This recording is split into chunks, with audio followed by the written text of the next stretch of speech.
ఒక అమ్మాయి తన తాతగారితో నా జీవితానికి పనికి వచ్చే ఏదైనా ఒక మంచి విషయం చెప్పండి అని అడుగుతుంది. నువ్వు బయటికి వెళ్ళి ప్రజలకు నా దగ్గర ఒక కోడి ఉంది, ఆ కోడి 7 బంగారు కోడిగుడ్లు పెట్టింది, దానివల్ల నేను కోటీశ్వరాలు అయ్యాను అని చెప్పు అని అంటాడు. ఆ మనవరాలు తాత చెప్పినట్టే బయటికి వెళ్ళి ప్రజలకు చెప్తుంది. ఆ శుభవార్త వినగానే ప్రజలు ఎవరు కూడా ఆమెను పట్టించుకోరు.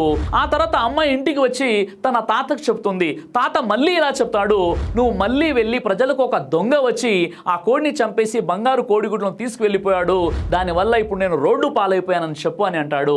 మనవరాలు బయటికి వెళ్ళి అదే విధంగా చెప్తుంది. ఆ మాటలు వినగానే చాలా మంది ప్రజలు తన ఇంట్లోకి వచ్చేస్తారు.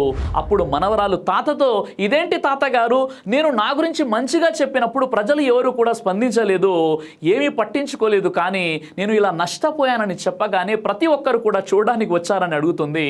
అప్పుడు ఆ తాత అంటాడు, ప్రజలలో చాలా మంది ఎలాంటి వారంటే ఎవరైనా నష్టపోతే లేదా ఎవరి గురించి అయినా చెడుగా వినడానికి ఇష్టపడతారు, ఎవరైనా ఎదుగుతుంటే వినడానికి ఇష్టపడరు.